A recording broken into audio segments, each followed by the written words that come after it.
오늘 아침에 우리에게 주시는 하나님의 말씀은 로마서 8장 5절에서 11절까지의 말씀입니다. 육신을 따르는 자는 육신의 일을, 영을 따르는 자는 영의 일을 생각하나니 육신의 생각은 사망이요 영의 생각은 생명과 평안이니라. 육신의 생각은 하나님과 원수가 되나니 이는 하나님의 법에 굴복하지 아니할 뿐 아니라 할 수도 없음이라. 육신에 있는 자들은 하나님을 기쁘시게 할 수 없느니라. 만일 너희 속에 하나님의 영이 거하시면 너희가 육신에 있지 아니하고 영에 있나니 누구든지 그리스도의 영이 없으면 그리스도의 사람이 아니라. 또 그리스도께서 너희 안에 계시면 몸은 죄로 말미암아 죽은 것이나 영은 의로 말미암아 살아있는 것이니라. 예수를 죽은 자 가운데서 살리신 이의 영이 너희 안에 거하시면 그리스도 예수를 죽은 자 가운데서 살리신 이가 너희 안에 거하시는 그의 영으로 말미암아 너희 죽을 몸도 살리시리라. 아멘. 로마서 7장과 8장 우리가 상당히 오랜 시간을 지금 들여다보고 있습니다만 이 7장과 8장이 장으로는 한 장 차이인데요. 이 7장과 8장 사이에는 어마어마한 간격이 있습니다. 어떻게 보면 종이로 치면 재질이 다른 종이라고 얘기를 할 수가 있습니다. 7장은 믿음이 오기 전에 한 사람 안에 일어나는 일에 대해서 얘기를 합니다. 8장은 믿음이 오고 난 뒤에 한 사람 안에 일어나는 일을 얘기합니다. 7장은 그리스도 밖에 있는 사람에 대한 얘기고요. 8장은 그리스도 안에 있는 사람에 대한 얘기입니다. 좀 더 들어가 보면 7장은 예수 믿지 않는 사람의 정체성, 예수 믿지 않는 사람의 삶의 끝, 요거에 대해서 말한다면 8장은 이제 그리스도를 아는 사람 안에서 실제로 하나님이 어떤 놀랍고 큰 일들을 하시는지에 대해서 말씀을 합니다. 그리스도 밖에 있는 사람, 즉 믿음을 아직 갖고 있지 못한 사람, 그 마지막은 죽음이고 사망이다 선포를 했습니다. 7장 24절에 나오는 말씀으로 치면 파선당한 배와 같은 사람이다. 그렇기 때문에 정죄 받을 수밖에 없는 거지요.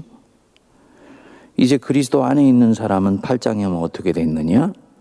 그리스도 안에 있는 사람에게는 결코 정죄함이 없다. 왜냐하면요, 그 사람은 완전히 다른 사람이 되어 있기 때문입니다. 정체성이 달라졌습니다. 7장에 있는 그리스도 밖에 있는 사람은 율법의 정죄를 벗어날 수가 없는 사람인데, 이제 8장에 있는 그리스도께 속한 사람은 그리스도의 영이 그 사람 안에 거하는 사람이에요. 9절을 보시면요, 만일 너희 속에 그리스도의 영이 거하시면 너희가 육신에 있지 아니하고 영에 있나니. 그리스도의 영, 하나님의 영이 너희 안에 들어와 있으면 너희가 육신에 있지 아니하고 영에 있다. 어려워 보이지만 사실은 단순한 말씀입니다. 육신에 있다, 이 말은 육신 안에 살고 있다, 이 얘기입니다. 죄악된 본성 안에 갇혀 살고 있다는 얘기지요. 여기서 이 헬라어로는 있다라는 말이 에스테인데요, 상태를 말하기도 하고 행동을 말하기도 합니다.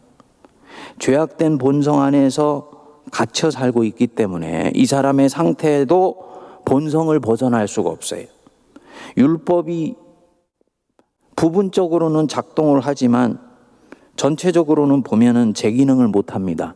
본성 안에 강력하게 포획되어 있는 나를 흔들어 깨울 수가 없습니다, 이 율법이. 그래서 본성을 벗어날 수도 없고 그 안에 있기 때문에 굳이 본성을 벗어나려고도 하지 않습니다. 의식이나 생각이나 이성이 제대로 움직이지를 않는 거지요. 벗어나면 죽을 것 같습니다. 그래서 이 제약된 본성에 의해서 조종되고 통제되면서 살아갑니다. 여기서 깊이 젖어 있게 되고 나중에 찌들어 있게 되면요, 자기 육을 즐겁게 하는 것이 인생의 목적이 됩니다. 쾌락을 쫓아가는 사람이죠. 그래서 이 사람은 8절 바로 윗부분에 보시면 이 육신에 있는 자들, 죄악된 본성 속에서 살아가는 사람들은 하나님을 기쁘시게 할 수 없어요. 하나님을 기쁘시게 하려고 하는 마음도 일어나지를 않습니다. 그런데 이제 하나님의 영이 이 사람 안에 들어와 계시면 이 사람은 더 이상 육신 안에 살고 있지 않습니다. 죄의 본성에 의해서 휘둘리는 사람이 아니에요. 역시 헬라어로는 에스테인데요. 상태이고 행동입니다. 하나님의 영이 들어와 있으면 하나님의 영에 의해서 생각하고 그 영을 따라서 행동하고 그 영, 성령이 기뻐하시는 삶을 쫓아가기 시작합니다.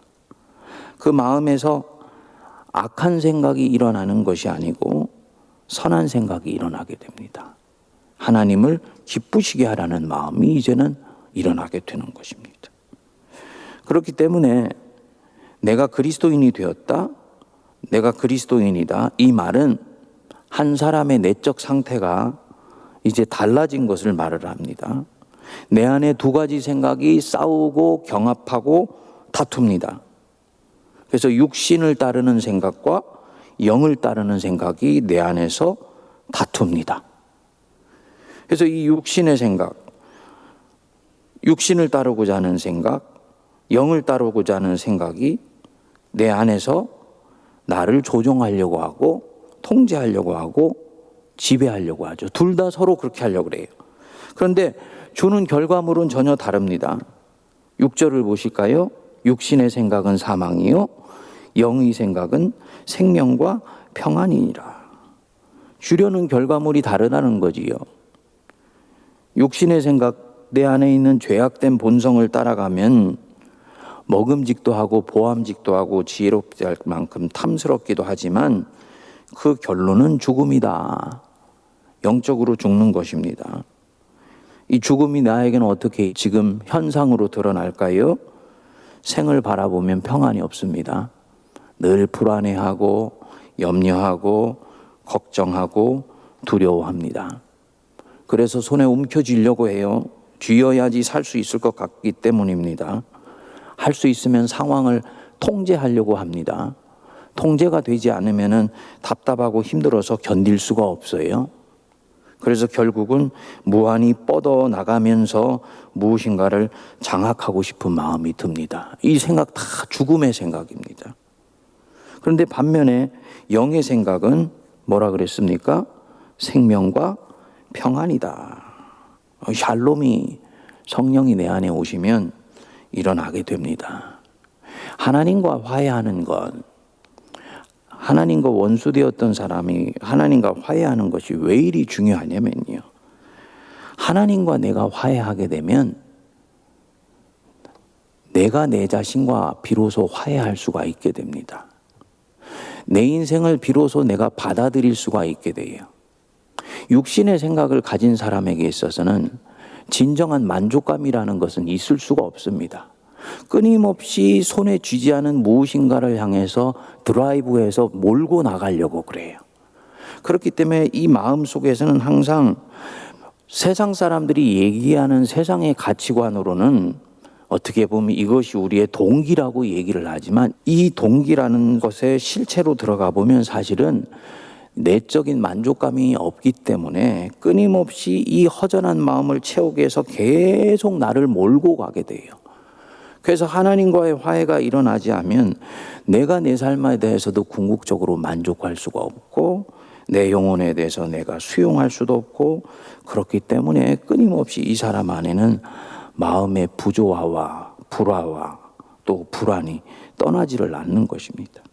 근데 하나님과 화해하게 되면 그분이 나를 받아들이셨다. 그분이 나를 수용해 주셨고 사랑해 주셨다라는 이 마음이 강력하게 역사하기 시작하면서 내 인생과 내가 화해가 일어나게 됩니다.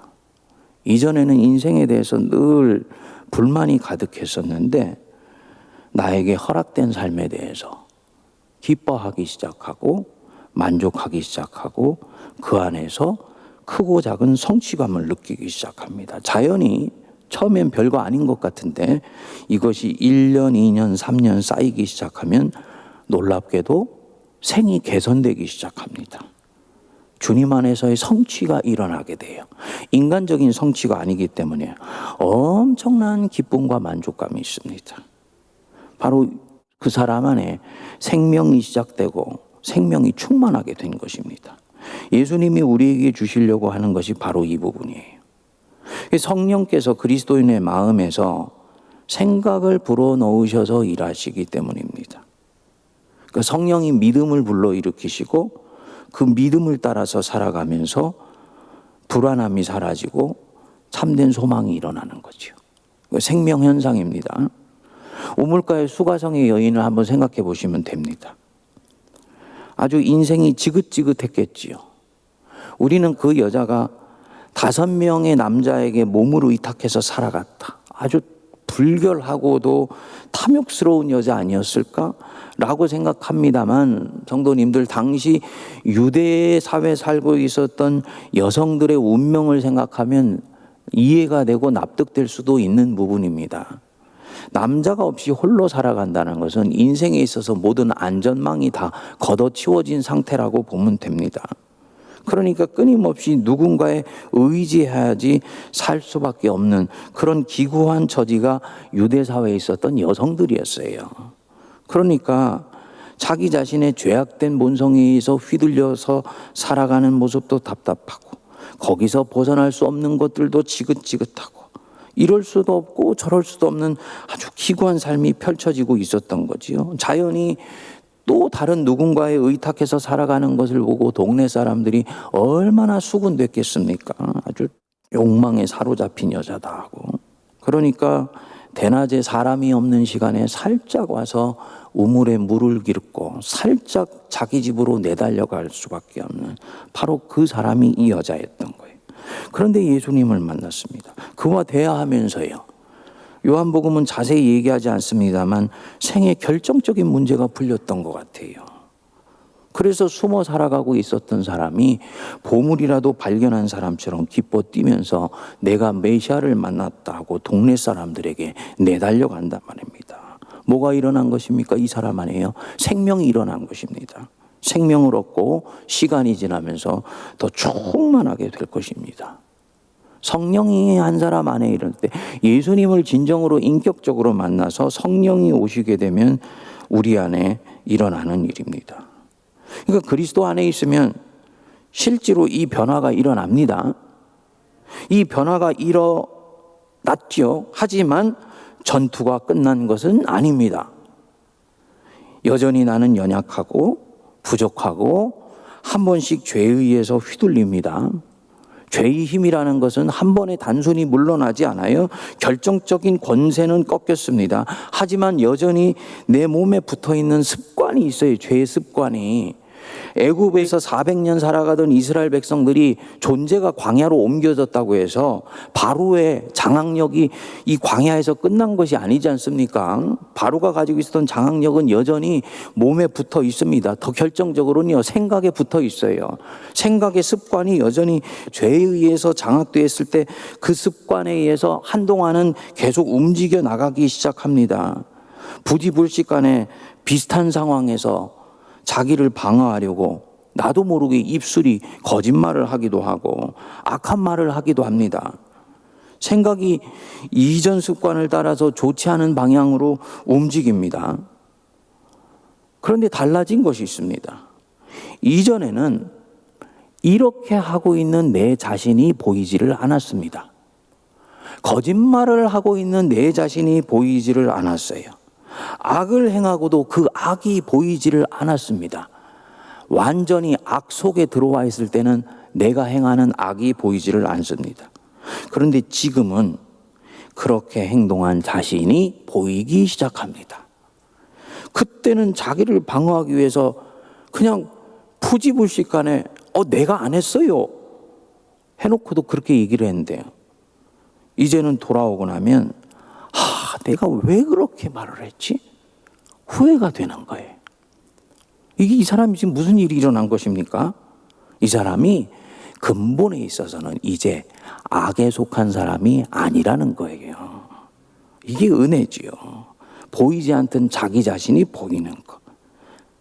후회가 되는 거예요. 속상한 거예요. 성령님께서 이제 이 사람 안에서 일하시고 있는 증거인 것입니다. 사도 바울은 이것을 일컬어서 하나님의 뜻대로 하는 근심을 하고 있는 사람이다. 거룩한 근심이라고 얘기를 했습니다. 이것이 자꾸 반복되면 점점 이 사람은 같은 상황에서 다르게 반응하고 다르게 행동하기 시작할 것입니다. 왜냐하면 영적인 성찰이 아무도 없는 가운데서 일어났기 때문이에요. 그래서 다음에 비슷한 상황이 되었을 때는 그거 제가 부족하고 제가 연약해서 그렇게 해버렸습니다. 죄송합니다. 라고 반응할 수 있는 사람이 되는 것입니다. 그리스도의 영이 들어와서 일어나는 일입니다. 그러니까 예수를 믿기 전에 있는 사람, 즉 율법의 지배 안에 있는 사람은 표면적으로 볼 때는 굉장히 근사해 보이고 멋있어 보이고 정죄되어 보이고 단정해 보이고 선을 추구하는 사람 같습니다. 근데 더 깊은 곳으로 들어가 보면요, 육신의 생각, 즉 죄악된 본성이 더 깊은 곳에서 움직이고 있는 사람이에요. 그러니까 본질상으로는 이 사람은 어떤 사람이냐? 악한 사람입니다. 그게 성경이 보러보는 인간관입니다. 여러분, 깊은 곳에 있는 것이 그 사람의 코어고 그 사람의 핵심이고 그 사람의 본질이에요. 동의하십니까?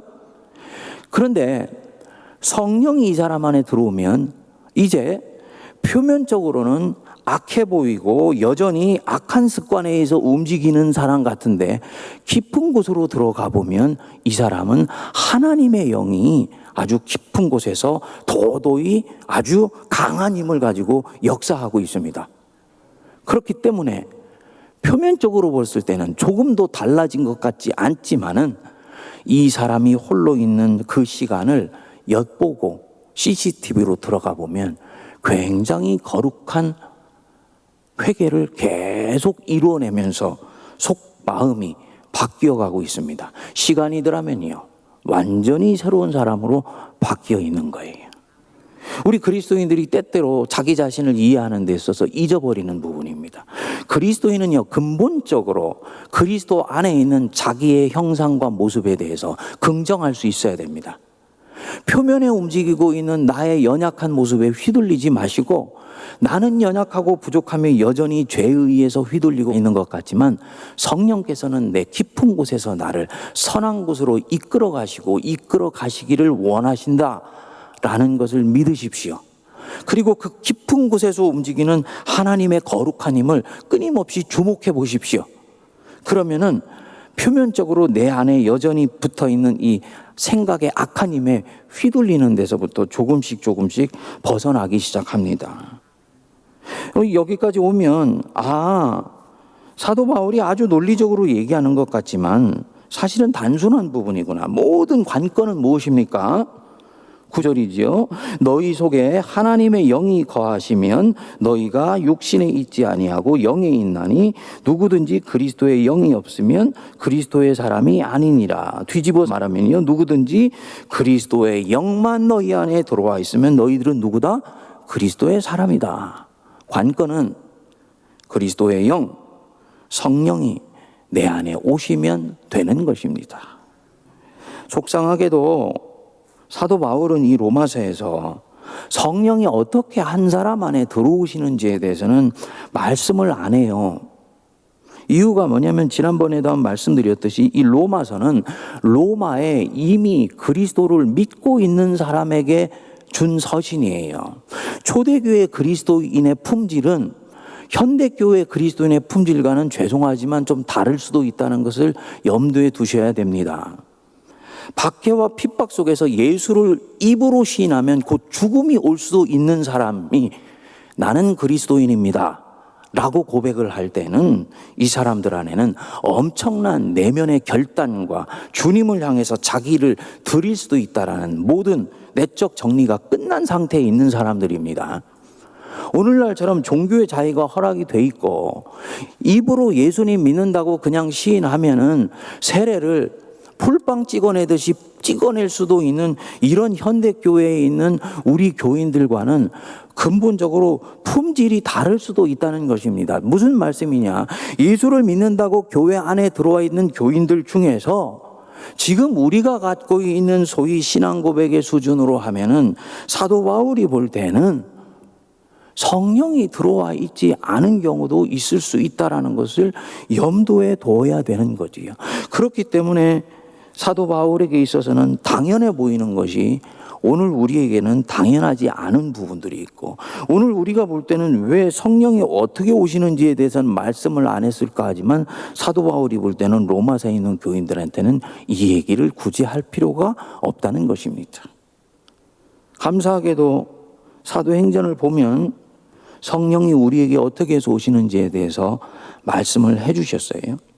사도행전 2장 38절에 보면 베드로가 이르되 너희가 회개하여 각각 예수 그리스도의 이름으로 세례를 받고 죄사함을 받으라. 그리하면 성령의 선물을 받으리라. 무엇입니까? 세 가지입니다. 세례를 받고 죄사함을 받는 것. 그리고 그 앞에 더 내적으로 중요한 부분이 있다는 거예요. 회개하여 예수 그리스도의 이름으로 세례를 받으라. 회개하는 것입니다. 주님, 죄악된 본성 속에서 살아가고 있는 제 인생, 저 이제 이렇게 사는 것 지긋지긋합니다. 죄에 유린되어서 살아가는 것, 저는 더 이상 이렇게 살고 싶지 않습니다. 이렇게 살았던 삶, 주님 앞에 용서를 구하오니 주님께서 용서하여 주시고 저를 불쌍히 여겨 주십시오. 내면에서 진정한 돌이킴이 있을 때 초대교회는 세례를 주고 죄사함을 선포하며 그리고 그 끝에 하나님이 성령의 선물을 주시는 것입니다. 여러분, 이 선물도 그냥 거저 받고 싶다고 생각하는 분이 계실 수도 있겠습니다만 그것은 생명의 역사가 아니지요. 하나님은 우리를 인격으로 대하시기 때문에, 우리를 몰모토로 대하시지 않기 때문에 원하지 않는 자에게는 이 부분에 있어서는 하나님도 주실 수가 없고, 주시는 것은 하나님의 내적 성품에 어긋나는 부분이에요. 내 삶에 대해서 진정한 돌이킴이 있고, 나는 성령이 없으면 내 인생은 도저히 파선당한 배에서 목적지로 가는 것이 불가능한 불쌍한 인생이라는 자기의 자각이 있을 때 거기에 비로소 하나님을 향해서 마음이 개방될 수가 있고요. 그리고 이미 바로 그때 하나님이 우리를 위해서 예수님을 통해서 행하셨던 크고 놀라운 모든 것들이 다 우리에게 선물로 주어지는 것입니다. 이 부분에 있어서 성령을 내가 진정으로 받기 위해서라도 내 안에 거룩한 자각이 일어나고, 그리고 죄악된 이 본성으로부터 벗어나려는 주님 앞에 간절한 회개가 임할 수 있어야 됩니다. 이 회개도 내 마음대로 되는 부분이 아니다. 하나님의 영이 아니면 회개도 되는 부분이 아니다. 여기까지 가게 되면 우리는 비로소 주님 앞에 납작 엎드릴 수밖에 없는 것이지요. 나로 하여금 회개케 해주시고 성령을 선물로 주신 우리 하나님 감사하실 수 있게 되길 바랍니다. 그래서 모든 것이 은혜예요. 또 한편으로는 모든 것이 은혜이면서도 주님은 당신을 향해서 우리가 마음의 문을 열기를 또한 간절히 기다리십니다. 이 주님이 주시는 풍성한 은혜와 기다림을 우리가 외면하지 말고 하나님 안으로 깊이 들어갈 수 있게 되기를 바랍니다. 그리고 다시 한번 강조해서 말씀을 드립니다. 성령이 이미 내 안에 와 계시다. 나는 누가 뭐래도 부족하고 연약하고 죄악 많고 여전히 허물이 많지만 예수님이 내 인생의 주님이다 라고 고백하시는 분들은 성령의 능력은 아직 드러나지 않았지만 성령이라는 인격은 내 안에 와 계신 것 믿으시기 바랍니다. 끊임없이 그 성령님에 주목하세요. 그 음성에 귀를 기울이십시오. 그러면요, 그분이 내게 선한 생각을 불러 넣어 주십니다. 마음의 동기를 수정해 주십니다. 그분을 조금씩 더 강력하게 따라가고 싶은 열망도 부어 넣어 주십니다. 그래서 마침내 사도 바울이 그토록 이루기를 원하는 율법의 요구도 이루어지게 되는 것입니다. 이렇게 되었을 때 이 사람 안에는 이미 정죄함이 없습니다. 미래의 하나님의 심판대 앞에 갔을 때 이루어질 수 있는 그 거룩함에 대한 선포가 성령을 통해서 이미 지금 여기에서 이루어진 것입니다. 그리스도 안에 있으면 결코 정죄함이 없다. 하나님의 선포이면서 동시에 우리에게 주신 하나님의 은혜의 놀라운 선물을 나는 누리고 있는 것을 함께 말하고 있는 것입니다. 그 풍성한 은혜가 우리에게 임하게 되기를 바랍니다.